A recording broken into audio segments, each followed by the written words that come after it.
Welcome to Tourney Journey number 2. Last time we talked about one of Jonathan's tournaments that he played on Nitrogen where he ended up finishing third, right, Jonathan? That's right. Made about $1,200 or something. And now we're going to talk about another Nitrogen tournament that I played. As you see, this is me on the very first hand. Jonathan is on the clock here. This is an approximately $40 buy-in tournament with a rebuy and then a $20 add-on after level 6. So let's start it off, showing you all of the quality hands that were played. Looks like Jonathan's going to time out like a noob over there. I was not at the table yet. That's all I can say. There's PDX Carry M, who is a local Portland player that Jonathan and I both know quite well. He's a good player, a tough player. If you watch the last Tourney Journey video, he's the guy who busted me actually when he rivered a 5 to make queens and 5s in some super sick way. So I called here, Jonathan. Do you think I should be 3-betting or calling? Because I decided calling was a little better when we're super deep and Carrie's got a reasonably wide range and this hand plays okay post flop, even out of the small blind. I don't like 3-betting this when you're this deep and there's no ante and you're getting almost no folds. I like a call way better. I agree. And we get a flop that we're never folding on, but we're, of course, not leading, right? Nice to have the king of clubs in your hand. Very nice, yeah. Carrie's going to continue on this flop pretty much 100% of the time.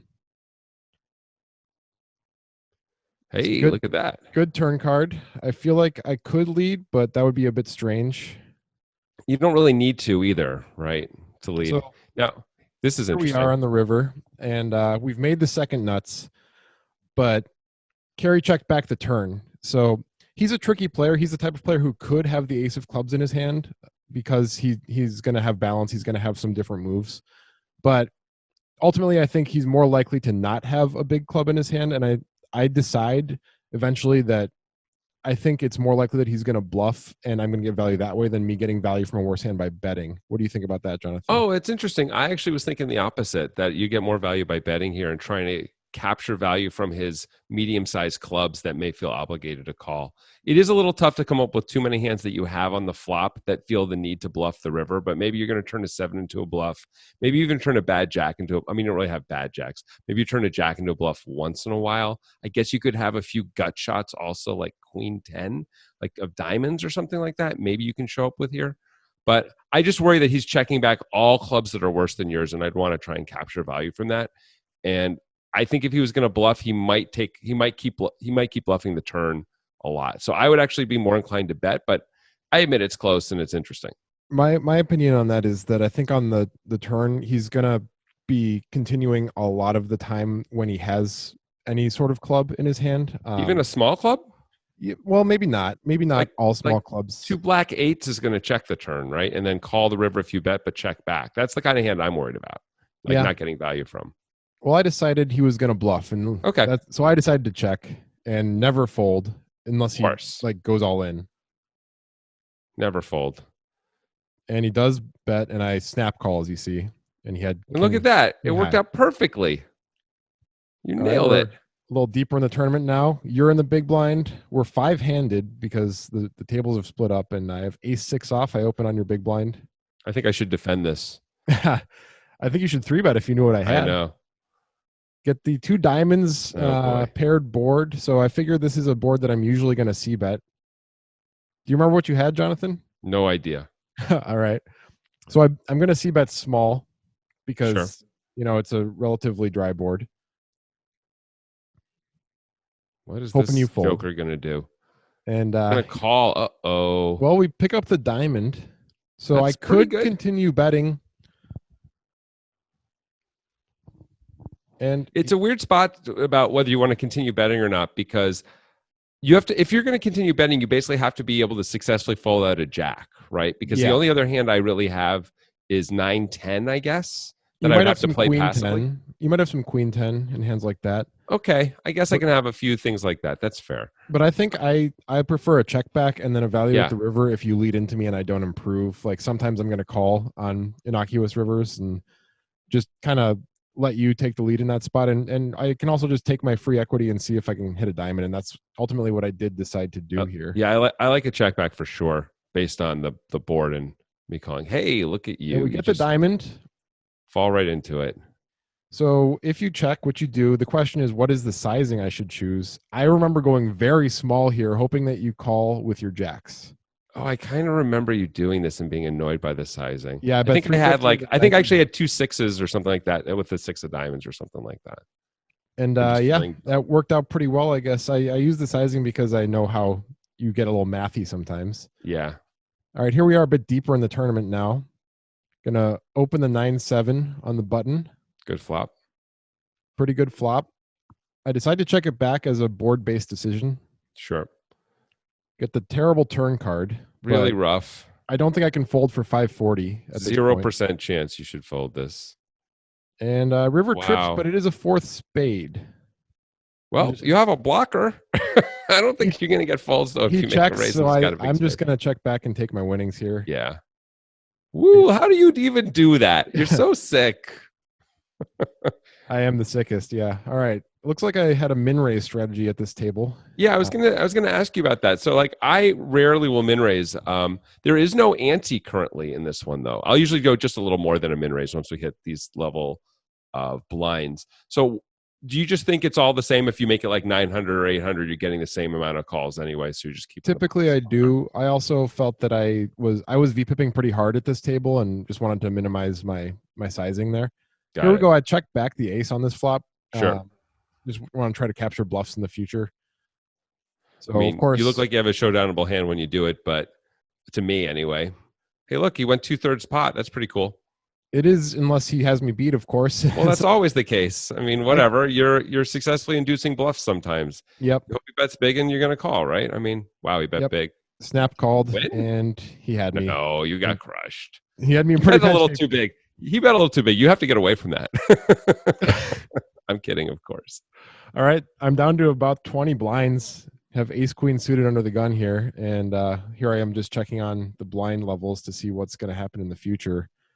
After I open, They're gonna progress every 20 minutes. Is the answer. This is good. This is good video. I'm glad you kept this in and didn't cut it out, since you clearly cut out so many other hands in between. It's good that we're looking at. Well, you got to see You that go through the blinds. Anyway, this is what the flop was, which is an amazing flop. We This get the makes short it. stack just shoving into us, so we're just going to reshove here. Yeah. Before can you pause before we see what PDX Historian has? Nice. Sure. So what kind of range? Oh, Carrie called too. Let's range everybody. Okay, well, I know what they have, so maybe you should range everybody. Okay. Well, it'd been more interesting to do it as an exercise together. So when PDX Historian just jams here, I think it's one of two things. It's either like a king, like just a king, usually almost never better made hand than a king, or clubs, or a strong draw of some sort. Both are obviously fine for you. Now, Carrie, you call and then Carrie overcalls. So Carrie's got a pretty darn strong hand right now. Like Carrie's got what's the worst hand Carrie has? Is like king queen the absolute worst? That sounds about right. It is also still the rebuy period, and that so changes it a little bit. Yeah, it changes things a little bit.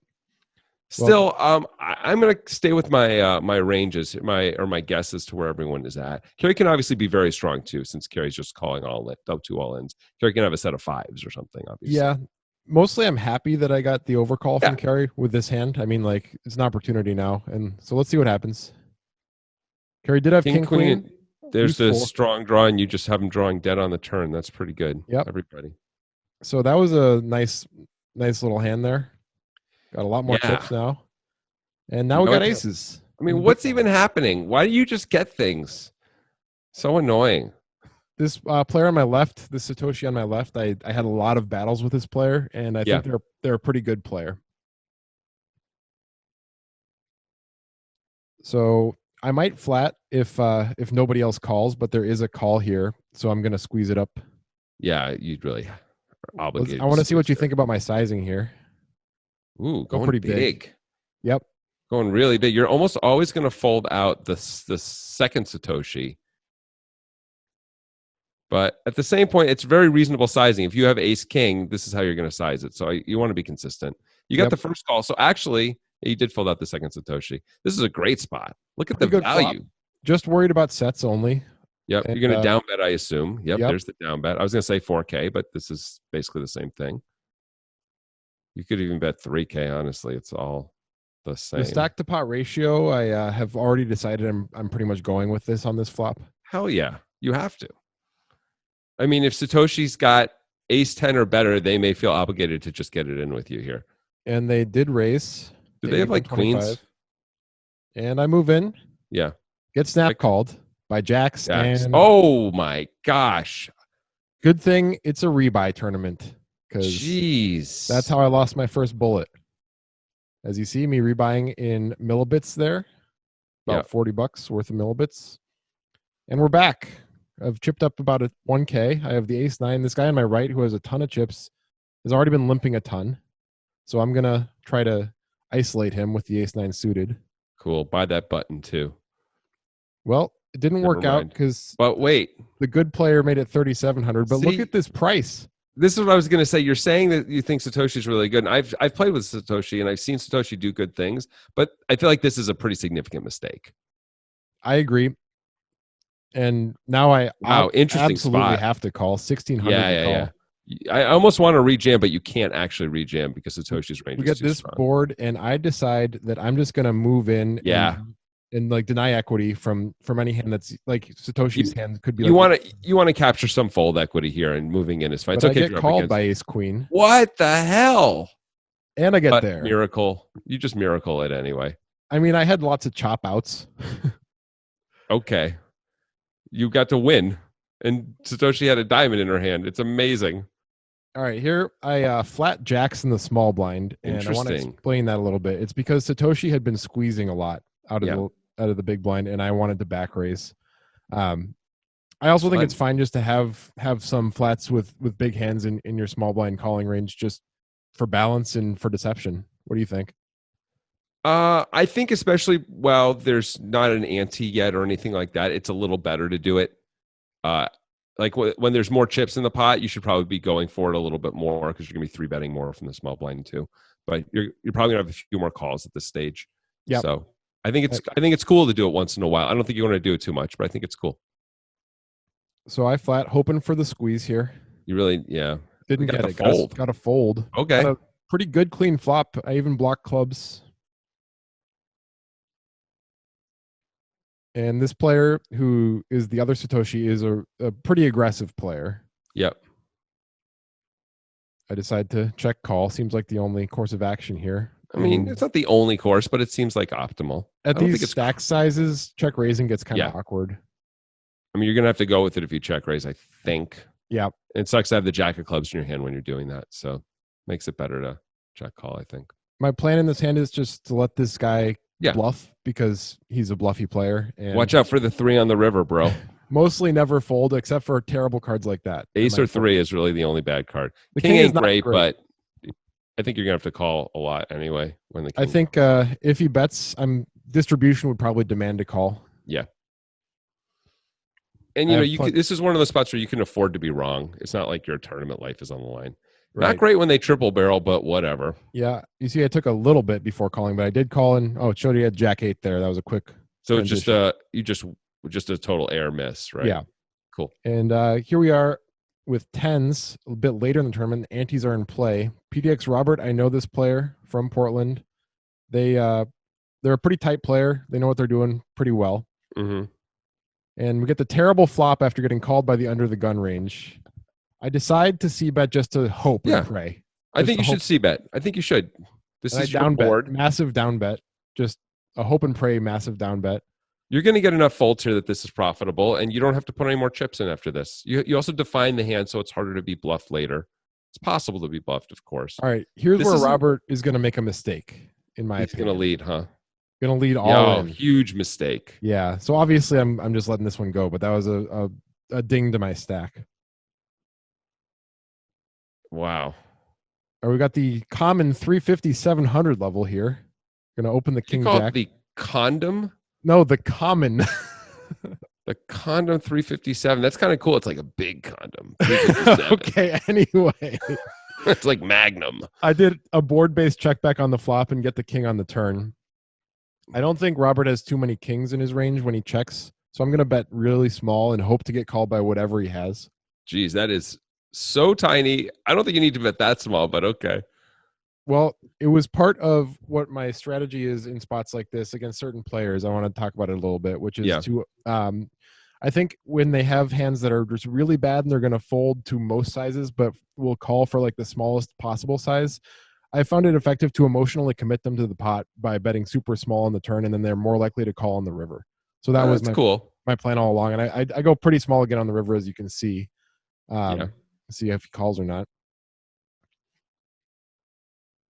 He's taken a while, and he does call, and we don't get to see his hand, but I do take it down. You're usually going to have the best hand when he goes check call with those sizings. So this is the first of many hands I played against Satoshi blind versus blind, or not the first necessarily, but like we had a lot of blind versus blind stuff, a lot of different dynamics where I would either limp or raise, and that's a Wow. good flop. I mean, it's just unbelievable how good you run in life. What is happening? What can I What say? the hell? I get the check back, which I don't love, but the ace on the turn gives me some Oh, hope that maybe so Satoshi has an tasty. ace. Let's check raise the turn. Got to get a bet now. We're going to get a bet. I decide I'm going to go for it on the river instead of the turn. I don't want to scare away the bluffs yet. So I think I want to get massive value, so I'm going for the check raise rather than the lead, hoping that Satoshi has. Oh yeah, you got to go for the check raise on the river if you're trying to if you're not going to check raise the turn. You got to how do you want to the size bluffs it go here? one more time. How do you want to size it here? Okay, so there's two choices really, right? There's the effective all in, which is like between 22 and all in, 22K and all in, or there's the very small sizing. It's weird to do a medium sizing here. So like small sizing would be like 11 or 12. It's weird to do something like 15 or 16 because you're leaving yourself with this amount of chips that makes it look like you look too strong. You look strong no matter what when you take this line, in fairness. But I feel like if you check raise to 17,000, you leave yourself 8K. It's like how do you not? I kind of like the all in, honestly. I think if you're going to get called, you're going to get called by something that's not believing you. Let's just go all in. I'm for all in. What did you do? I actually like your thought. I did not do that. I was trying to get called by hands like jacks and queens. It's almost impossible. I know, but with the dynamic, I thought it was more possible with smaller sizing. So I did small-ish, not super small, but pretty small sizing here. I think I went 13K. 13,455. The perfect number. Get the tank. Well, yeah, you're going to get tanked at any sizing, I think. And you do get called. Yeah. Maybe that earned you some chips doing it that way. Maybe you got 8,000 more chips than you'd otherwise have. I don't know. And here we have another blind battle where I had limped again and Satoshi had raised. I called the jack 8 suited. Get the good flop here. Expecting a lot of C bets. I don't love check raising here because this Satoshi is good enough to know that my value would be weird. It would have to be like queen 5 suited or set, which are unlikely hands. So I just call. Pretty good turn card too. Yeah, super nice. I check. Are you going to plan on check raising, or are you going to check call again? I guess it depends on sizing, but it depends on sizing. Yeah, I don't feel like there's any folding against this type of player here, though. Oh, are you kidding? How could you fold? I think I prefer a check raise to a call because you just don't get there enough, and you're out of position. You have jack high. That's kind of big sizing. It is, but these days, a lot of players are going to bigger sizing on the turn. So I decided to just call, and I'm not sure if I'm in love with my decision there. I agree with what you said. I think I was just thinking like I can sometimes make a move on the river, and I just can't fold this hand. Maybe I could just play it for its face-up equity. Was the majority of my thinking there. Satoshi had not been necessarily barreling flop and turn all the time. I was concerned they actually had something this time, but that was based really not on that much knowledge or evidence. So I think I agree that maybe it was a bit of a mistake to just call there. I mean, part of the problem too is this card. So you get there, and now you're just going to lead. Looks super face up. Looks like I'm considering leading. It's a tough spot to get value when you actually get there. Ultimately, decided value, but I did decide to check, and they just snap check back with the ace 10. This is the problem. So that's why if you check raise and then you get there, you can bet, and you're going to get called a little more often, I think. All right, and so sometimes, of course, you take it down right away. I just flat the king queen suited here when the pretty aggressive player opens the cutoff. Do you think this is better 3-bet or flat? let's see. Well, you are actually pretty deep. Yeah, very You deep. know, I like a call here a lot more than a 3-bet most of the time. Like you get to actually use your poker skills and you're on the button. It's a beautiful place to have a hand this good. You keep the range wide, so you're keeping all the worst kings and queens in there. When you 3-bet, you're going to lose them a lot. I like this play. Yep. I decided I wanted to do that. Wouldn't mind another call in there. This is the type of hand that plays pretty well multi-way. It's fine either way. It's all good. Hey, that's an easy hand to play. Get the king high dry flop with a heart. So you're going to go runner, nut, flush, ob against like middle set. That's the only way Grant does it. Gonna Easy call. Yep. Raising seems out of the question. I mean, it's 100%. You're going to go runner, flush, right? We'll see. We'll see how good your prediction skills are. Let's see. All right. This is the player that had Jack 8 in that hand when I jacks. So they are very bluffy. I can't really fold on almost any run out. No. That's a bad card. We don't like that card. It's a bad card. We can think of Jack shouldn't have bet the turn, but King Jack would have, right? Yeah. It's just King Jack. Against this player, I just snap call the river. Easy call. And looks like I don't run so good in life all the time, Jonathan. I lost to the ace king there. Yeah. I don't care. All right, we have 8 players left in the tournament at this point. I have how many people get paid? 2. It was a super top heavy payout with the $60 buy-in effectively. Hey, look at this. I flopped a set of queens. They have since changed the payout structure. We talked to them about it, so it's less intense. But yeah, for my one last week and this one this week, they are really crazy payouts. With the main cashes are way big. So you flop top set. And I decided to continue on this pretty wet board, get called. I think I'm just going to keep betting and hoping they have something they can call with. I mean, you have the nuts. It seems crazy not to put more chips in. To me, let's go. Let's bet. Oh, look at you sizing it up like a boss. Yeah, I'm trying to make them really not believe or feel like they should check raise, but instead. That is a pretty big sizing, I will say, but fair enough. So second place is $400 and first is $800 on this $40 buy-in with a $20 add-on. So pretty intense stuff. We have the min raise here. I am, of course, forced to call out of the big blind. You could 3-bet a little, but if you're going to flop the second nuts, I guess I like how you played it. So far, so good, right? I mean, how many flushes are you going to make in this freaking tournament? I'm so annoyed. This is a highlight show. I don't care. To me, it feels like real life. And it checks through, and look, a bad card came. It's a terrible card. It's a very bad card. Oh, this player out of the small blind who's tanking could easily have the ace of spades in their hand. A lot of their holdings can contain the ace of spades. Sure. Can't fold yet. No way. But on this card, if they bet again, it gets a little scary. If they bet big. Oh, they bet huge. God. Yeah. So I mean, you look like you have a flush, right? You called the turn. You usually have a flush. It's weird for this guy to decide to try and barrel you off that flush.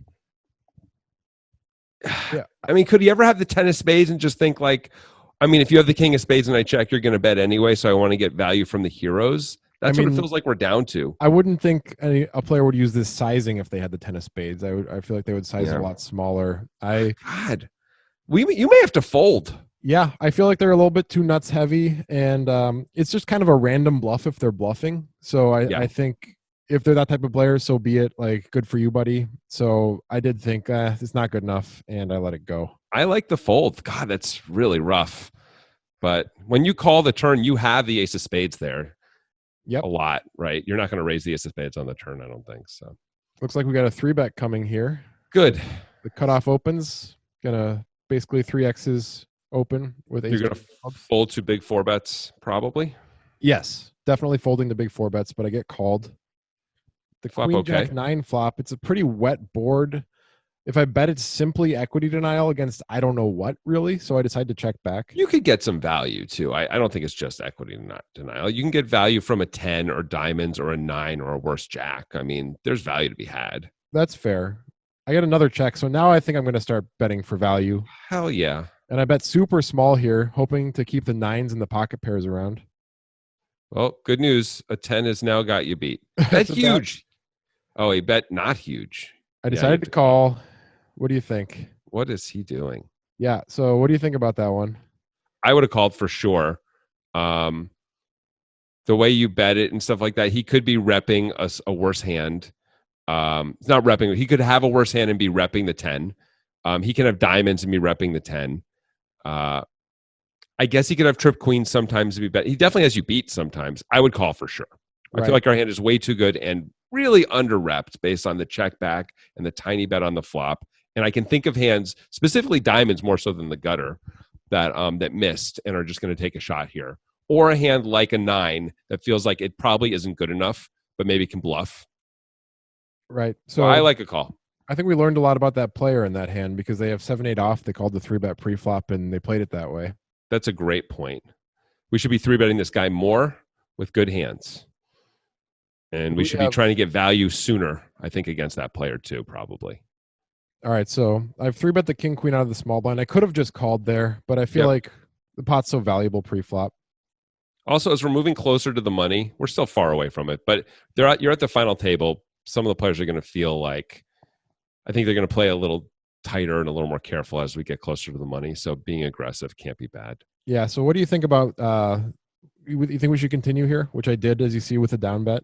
Absolutely. You've got all the overpairs and you have the queen of hearts in your hand. I think we should continue. Do you like the sizing? What did you 3-bet it to? 8,000. Yeah, this is fine sizing. You're going to get a lot of calls. That's all. So you're going to have to consider betting the turn a fair amount. Yeah. There's a lot of turns you can bet on, though, I think. Especially if I pick up any equity. Yeah, like any heart, any ace, you should be betting. Obviously, any king or queen you can bet. This is, I think you should continue here. I agree. You can just move him in. I would just probably move him in. I agree. Or effectively move him in. Instead, I had put it in my head that he had too many flushes. I don't know where I got that idea, but I did check. He checks back, which is good. It gives me an opportunity, but this run out is not ideal at this point when I've checked the turn. I mean, your story will be very poor unless you have the nut flush, basically, if you now put in a big bet, right? Because you have to have pocket sevens, which didn't bet the turn, which doesn't make sense. So he bet super tiny, and I'm like, well, I just give up. I fold anyway. Yeah. I don't think I played that one amazingly. I like a big bet on the turn for sure, a committing bet, but it's possibly flopped a full house or something, and it was just trying to like keep you along. I don't know. All right, here's me and Satoshi again, gonna battle in the blinds. Just a 3x, huh? You think I should go bigger? I think you should go a little bigger when there's the ante and you're out of position. I mean, it depends on what the player's response is going to be, right? Some players are just going to fold to that, so then you're fine. So I usually go like 3.5 at this stage, but it's all player dependent, of course. Fair enough. So I have a flop here where like Satoshi has a relatively wide calling range. I think this is a mandatory C bet. Hell yeah. And I'm gonna bet again on the turn a lot of the time, especially when I'm down betting here. I think I agree very much. Like a club is a bad turn card for you, but yeah, most other turns are good. Like that's a great turn. It is, and I don't block clubs, so it makes it even better to go for pretty big sizing here. I think would be optimal. Like 11. Oh, 13. Yeah, that's cool. I like it. Pretty big. That should work a lot. Yeah, repping mostly just ace 9 plus. Yeah.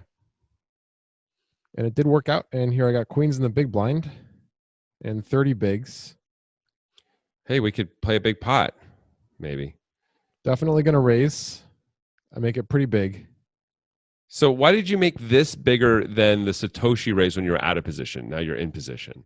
Just out of curiosity. That is a great question. I think it was because that guy had already called, and he's the type of guy who doesn't fold once he puts money in the pot. So I wanted. This is the 7-8 off guy, right? Yeah. So this is an exploit. Yeah, it's an good exploit. Answer. Yeah. That makes a lot of sense. Pretty good flop, but not amazing. I mean, pretty good. I'm gonna C bet. Wait, are you? Okay. Small, I could check, but I am gonna C bet. Try to get called by Jackson nines. I get called. I mean, this is the guy who called with the 8-7. I think you should just keep betting.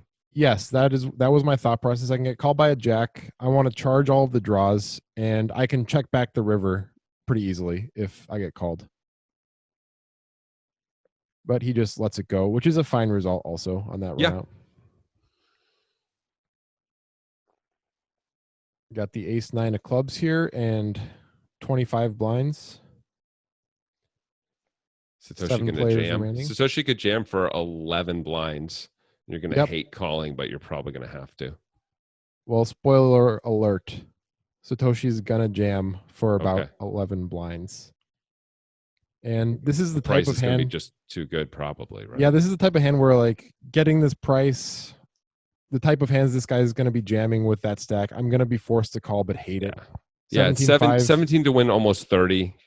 That He had is, me pipped by flop the flush draw. I mean, I wonder what's going to happen. Oh, I missed. Oh, you son of a bitch. So maybe all of your theories are wrong, Levy. We'll see. So Still, that one hurt a little bit, losing yeah. 11 blinds.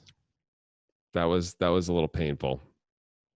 This guy's aggressive, but I think I have kind of a perfect calling hand with my stack here. This is a great hand to call with, yeah. Out of the big blind. Not the best flop. No. Might just be check folding here. It's an interesting board where it's a candidate to lead actually on that board.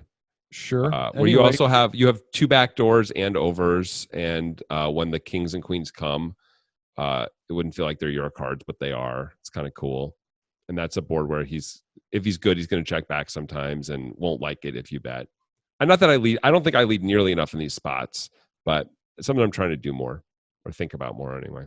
Anyway, I did get the check back and got the king on the turn, and I decided to check. What do you think about that decision? Oh yeah, I think it's a good check. Yeah, this guy's supposed to rep this card, right? Yeah. Right. Isn't this the guy who like triple barreled you before with the jack 8, or was it the other guy? No, that was this guy. This is an easy check call, and like let's let him fire again. Right. Like, it looks like we're holding on with like a 5 or so. Oh my god. It's too bad it's a club because now we can't check raise the river, but right. But should I have considered leading there? Because it's a club? No, because I made 2 pair. I don't think so. I mean, it's cool you made 2 pair, but can he could be that's a good card for him to try and bluff you on, right? So yes. And also, like, if you lead and get raised, you're gonna have to fold, I think. Yeah, and his story for clubs makes sense. Yeah, his story's better than your story for clubs. Right. So I decided just to check and like fold, never fold, basically. Right. Hope he sizes it up. Hope he's bluffing. That's what I would be doing. Bet 18,000, buddy. He just checks back with the 4. He's got we have the ace of clubs blocker too. That's a candidate to turn his hand into a bluff for sure. It's a little unlucky he didn't fire that. This is the very next hand. As you saw, there was no fade. The only fade that's happening here is all the blunts I'm smoking. Okay, whatever you correct say. Terminology. Anyway, I'm going to 3-bet pretty big here out of the small blind against the 7-8 guy. I mean, you're saying pretty big, but you're not even 4xing it out of position. I mean, it's not that big, right? True. It just feels big, I think, relative to your stack. Hey, you kind of have to win this pot. It's kind of a nightmare flop. I'm down bet massively, even though it's not the type of. Well, I guess it's easy. I'm happy I down bet at that point. Yeah, you just lost over a third of your stack. That sucks. And he shows that he had king queen. That was nice of him. Yep. All right, now I just have a shove here when he opens. Yeah, this guy specifically, you can get called by a worse hand potentially by this guy. And guess what's going to happen? Jonathan? You're going to get called by a worse hand? Yep. Yay! Even in spades. Yeah, it's a pretty good run out so far. And we hold. Did it. That was an important one. That's a huge one. Look at the chip stacks, how that changes things. You're almost second in chips just because of that. Because he called there with queen. By the way, that's not a good call. Just between us. That's too wide. Queen high is pretty, but come on. I have an awesome hand to just call here out of the big blind. Get the jack on the flop, which is not the best flop, but the guy leads for 2K. I can't fold. I mean, he never has a strong hand. You would think. Get the 10 on the turn. He has like a diamond. Usually I would put him on a diamond. He checks. I'm just going to protect my equity here. You get to protect your equity and you set up an easy check back on the river without having to like bluff catch. He calls because he's got a diamond. I hit a 9. Oh, hey, I think we should not bluff catch. I think we should be betting now on the river just in case. All right, what sizing do you want to go for here? What are we All right, there's 30 in there. This guy is weird. He calls too much. I think we should size it up, try and get called by a bad ace or something like look like we missed our diamonds. Let's go like anywhere between 18 and 24. Okay. I think I went a little smaller than that, but I understand that logic. Yeah, I went. Oh, yeah. You're trying to get called by like a jack. Yeah. and I get snap called by a set of threes. Oh, So I wow. lose that one. Wowie, wee, well, you save chips by trying to by targeting a weaker range than I would have targeted. Well, jeez. now I have Boy, you queens. could have really, that could have been worse. It could have been a lot worse. Hey, I have queens now, and starting the hand with not that many chips. How about him checking his set of threes on the turn? Yep. Interesting. How about him leading for 2K on the flop? I mean, if you're going to lead for 2K on the flop, you think you'd bet the turn a lot when a diamond doesn't come. But anyway, here's your ace high board. You know what they say about queens? They're ace magnets. It's crazy. So I'm gonna check back and just try to bluff catch against this type of player. The diamond is not great either. No, but he could have anything right now. Like, yeah, he could kept his range wide. I'm expecting him to bet a lot. Yeah, he's not going to bet too big, probably. Yeah, he bets small. Just what I was thinking. 40% of the pot. Super easy call. And nice, clean card on the river. If he bets again, it's a little scary, and he bets big. It's not a great spot. Fuck. So what do you think? Jeez. Okay, let's just think about what we know about this guy. This is tough. So with the pair, with the set of threes, he was very careful. I'm aware of that. Yeah. So when he actually has a good hand that isn't nutted, he's careful. So I feel like we can actually eliminate some of his hands here. Like I don't think he's got just a reasonable ace that he's betting this size with, like ace 10 or something like that. I don't think he has that. Right. So I think it's like his worst hand for value is aces up, probably even stronger, but aces up seems like possible, like ace 7 or something like that, ace 6, ace 9. It's probably not even that when you take into account that he had a set on that other hand. I mean, I think he's got like a straight or better for value most of the time. That's a fair point. And probably diamonds if it's value. I mean, he could have those things, but there's no real reason to think he has them except he's betting big, right? Like, right. And if we had bet the flop and he called, we have more reason to think he has those things. But now, if he's capable of bluffs, then I think we should probably call a fair amount here. Yep, I agree. I was thinking this is a player-dependent decision, and this is the type of player that I'm supposed to call, even though it wrecks my tournament if I'm wrong. Yeah. So I make the call. Cool. He has 5s. Yeah. He turned a hand that he didn't really need to turn into a bluff. You could have you could have a king of diamonds in your hand only. Yeah, I guess at least he sized it up, so it's hard for you to call with queens. We're down to 4-handed here of the beautiful 8-9 of spades. Pretty good flop. Yeah. Nice call, by the way, with those queens. Thank you. I'm making a board-based check back here. I have no fear of the turn, really. Obviously, I can't I mean, now with his sizing, when he bets big, it almost doesn't scare me. It's like, whatever. It's a terrible river card.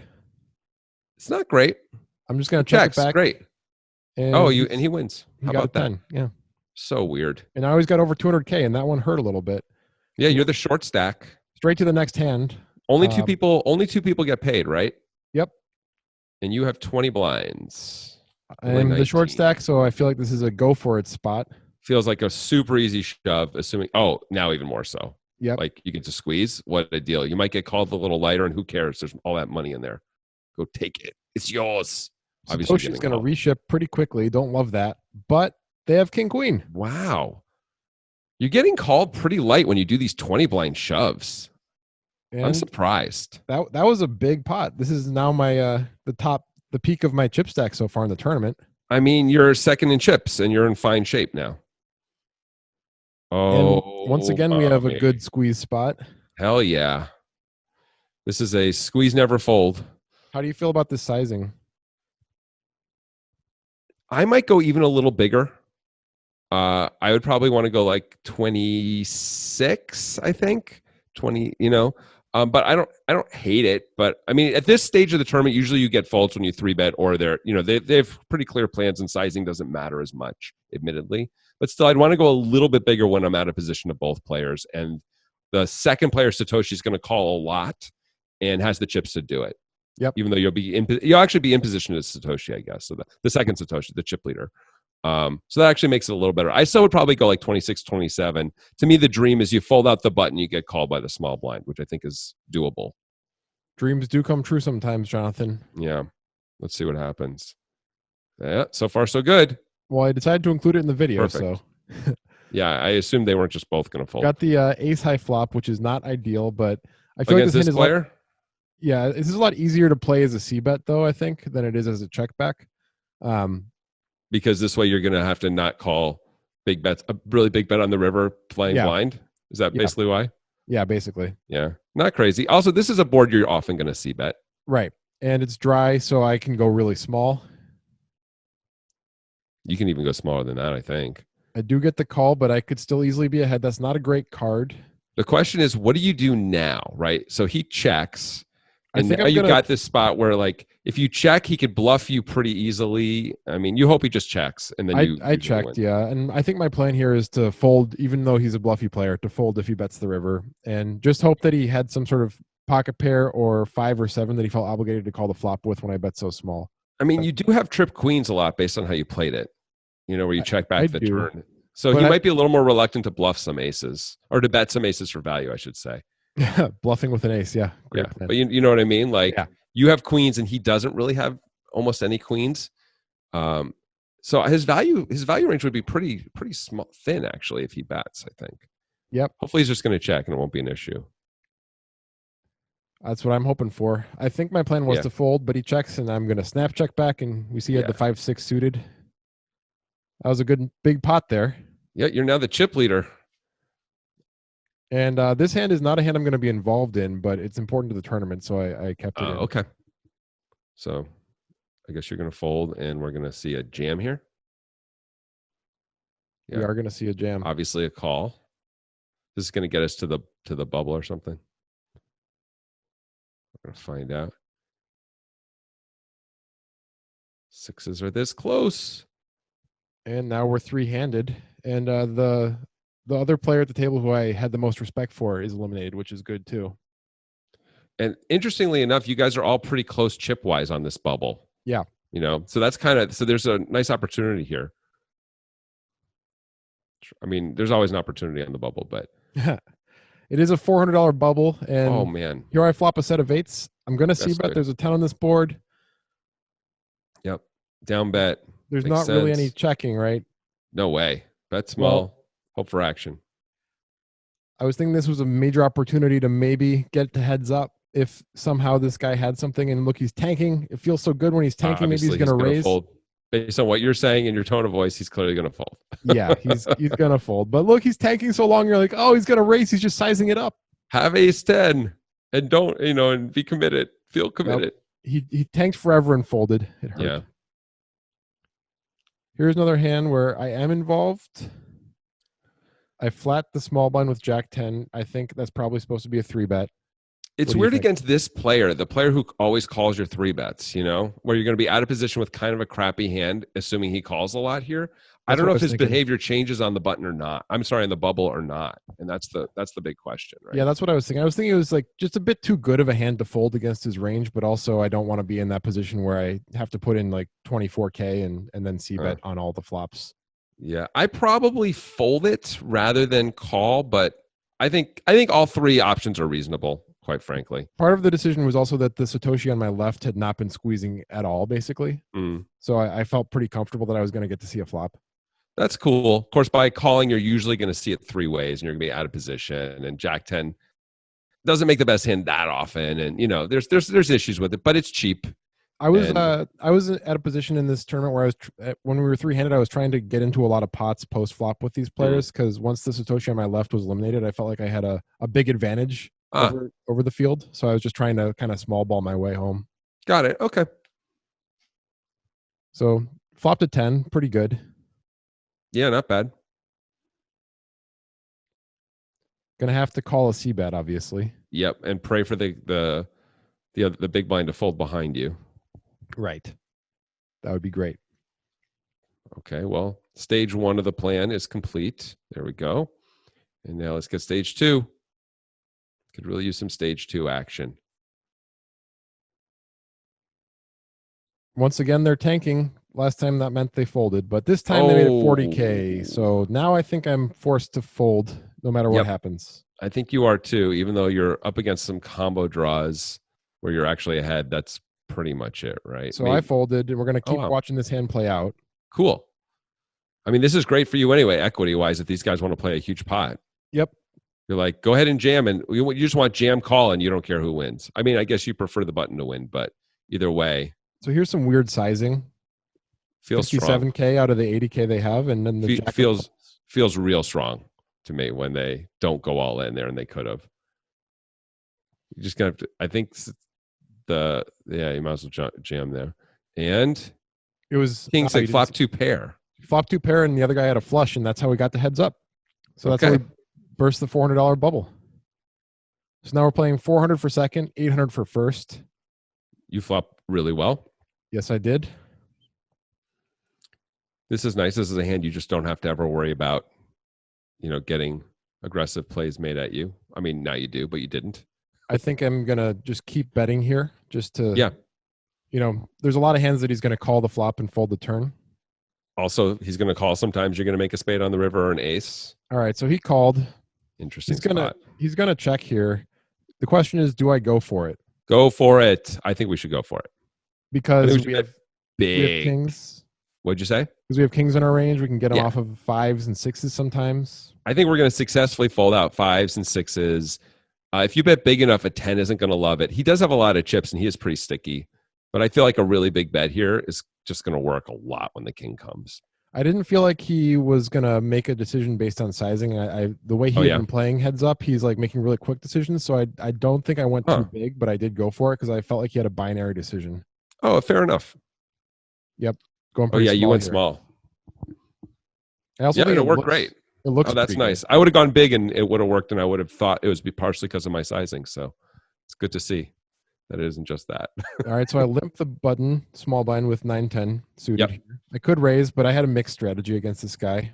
I assume you're also trying to play a lot of pots and small ball pots, so you can take advantage of like depth and position and things like that. He led into me. This is not a good turn card. No, but I don't think I can fold. No way. You definitely can have the best hand. River the 10. Wow. I mean, it's incredible. I don't think I can raise when he sizes it like this, but I can't. You call and usually win. And he has king high. He had the king of hearts. Yeah, he turned the king of hearts. Fair enough. This is the very next hand. Wow, we could really... 2 jacks. If this hand is big, good things can happen for Grant in a hurry. They can. And he's min raised the button. I'm going to bump it up. I think you should be going bigger than this against this player. That's maybe true. We once again get not the best flop for jacks, but not the worst. Yeah. Gonna c-bet small, hope to get some action from some worse hands, but I just get the fold. And now I have the chip lead. Piece of cake. And we're about even here when I have the ace-10 of clubs. I open the small blind with it. Willing to go with it, by the way. You shouldn't have to go with it. I mean, you guys are deep enough that you just mean calling a 3-bet, right? Yeah. When you say go and with it. Yeah. Take a look at the payouts here. Yeah. Which is important to see. Wow, big 3-bet. I decided just to call. Well, okay. This feels like we're just can't fold now, right? Hope he has some hand that you get to beat. Yeah, basically I'm like, well, this might be the end of the tournament one way or the other. Look how close you guys are in chips. That's a bad card. We're really hoping that he checks. He does. I check it back. I like the check back, hoping for a non-heart. So you're losing to kings now, and that's pretty much it. If he checks, okay, here's an interesting spot. Yeah. Should I be going for value? Yes. Because he's checked twice. We're hoping he has 10s or jacks, something like that, queens. He could maybe has a worse ace sometimes even. Yes, I think you have to go for value here. You don't have to bet huge. Queen. Yeah, sure. King queen with a heart in its hand, maybe. Oh, I guess he checked the turn. I think it's a mistake to not bet here. Like our hand is too good. We're heads up. He's not showing enough strength to think we're losing. I think we're winning way too often, and when he's shown a proclivity to call. Don't bet too big. That's all I would say. Yeah, I think I like a small size too. I don't remember what size I did. Oh, I 40, went really I was going to say 40, 35. It's about quarter pot. I like it. And he calls. He calls. I assume we win. Nope. Oh my God. So rough. Yeah. I thought you were all lucky, but you're not. Now I have sevens and a massive chip disadvantage. And of course, I just have to call this. We got a flip. So far, so good. Still good. Pretty good spot. And we hold. And we're back to almost even. Man, he rivered a king on that king 3. So sick. All right. And he checked it. He checked it. He could have gotten more value.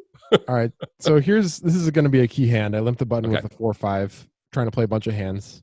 Flop the nuts. He leads right into me. This is a player I really like raising against this player. Yep. This is a guy you just play fast against mostly. Not the best turn card in the world, but it's pretty good. Pretty good.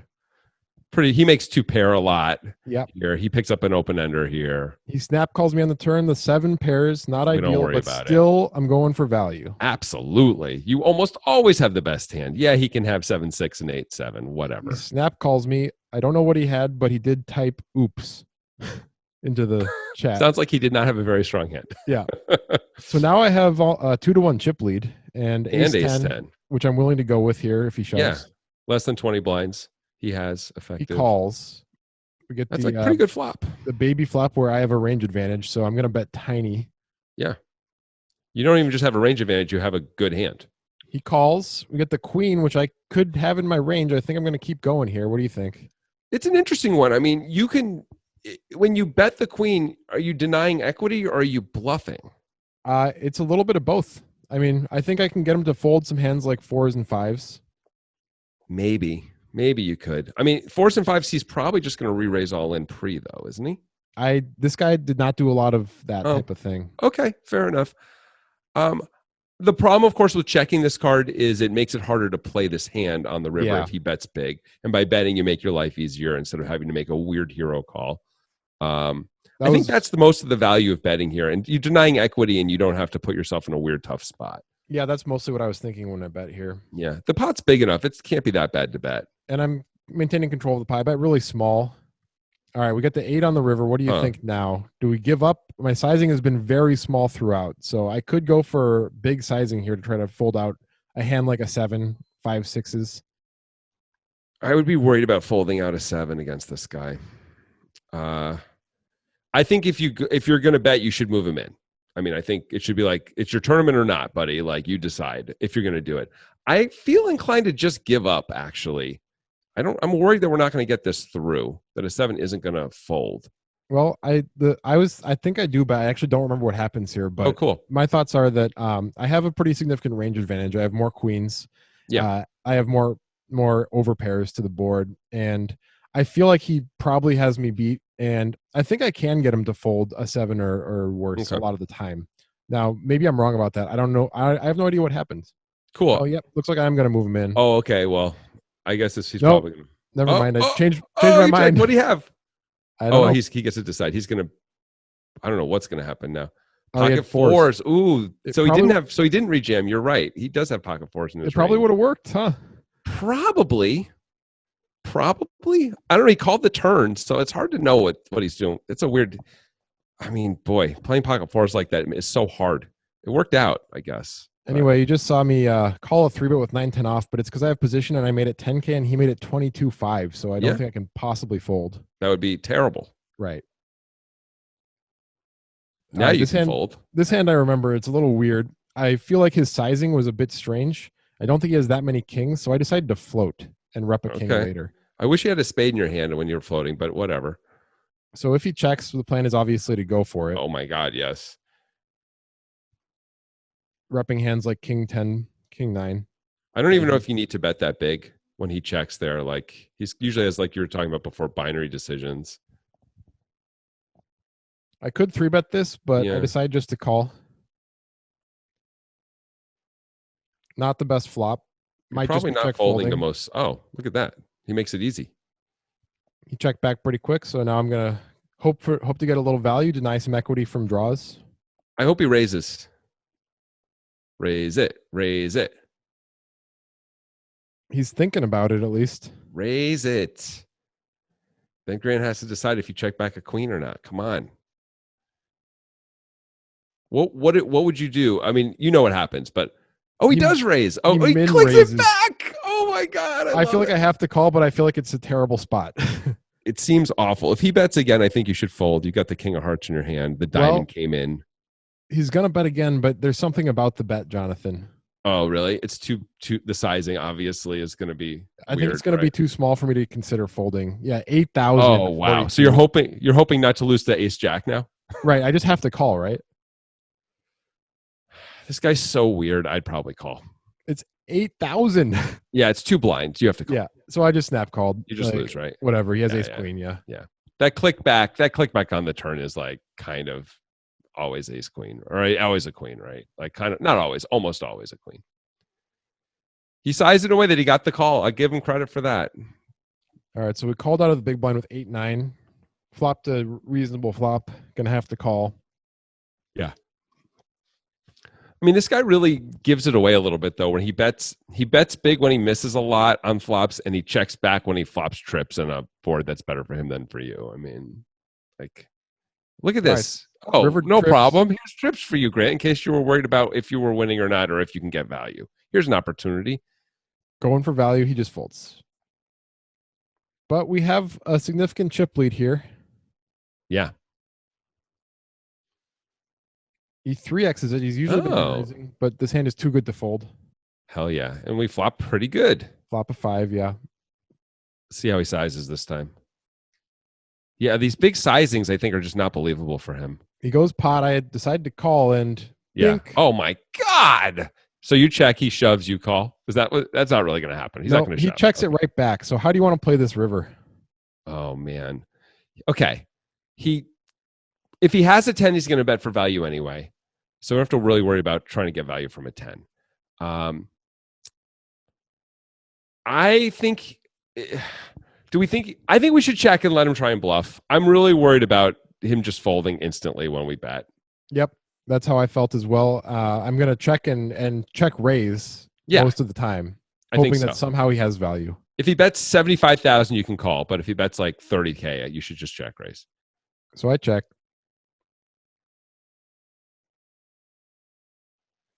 Please bet he does. He bets 16K. All right, so run me through your thought process if you're sitting here and you're me. Okay, so you're remembering the ace queen hand where he bet tiny on the river and he actually had a monster. Yep. Right, you're very aware of that. And you're like, man, that's not ideal. He bet 2 blinds. This is actually 4 blinds, so this is a little bit bigger sizing wise, I guess, although the pot's bigger too. At the same point, your hand is so good, you're deeply under-repped. It seems crazy not to try and get some value. The other competing point is, of course, what's actually going to call when you check raise? What hands can actually call you, right? Like, is he going to call with the 10? I don't know. My thought was, I hope he has a 10, and I hope he's capable of calling, and I want to make it look bluffy, so I'm going to move in and try to end the tournament right here. Oh, cool. I think if you're going to raise, I like effectively moving in. Well, that is what I'm about to do. It's okay to just any big sizing is fine though. You could make it like 65 and that's 80. I move in and he snap calls. Wow. Somehow I have the best hand. I would have assumed when he snap calls you lose. And that was maybe it. River to straight or something. I can't believe he snap called and you won. Yeah, I don't know what he had, but maybe he had a worse 5. Maybe he had a 10. What do we think about this move-in? Because like I'm really unsure if we're supposed to raise there or not when he bets that small, and he'd done that a few hands ago with like the queens. Although I guess he bet the flop this time, right? And he didn't bet the flop last time. He bet the flop this time. I also just feel like I have to have some shoves or effective raises there, and King 5 is too good to not be in that. You know what? I think he had another. I think he just had a worse 5. So he bet big because he only had an okay hand on the flop. He turned a huge hand, so he checked like he did with when he flopped trip queens. Then he bet relatively small on the river, trying to get some value with his trips, and then had an easy snap call. That makes the most sense to me. It does, and I'm glad it happened that way because that's how I won the tournament. Nice, congratulations! Thank you, and that was my tourney journey. We'll be doing some more of these in the future, so get on that train. They aren't all going to be where we win money. I'll just give you a little spoiler. Sometimes we're not going to make the money. There might be a heartbreaking one coming up pretty soon. Yeah, so stay tuned for that one, and there's going to be a pretty heartbreaking one. We'll see you guys soon.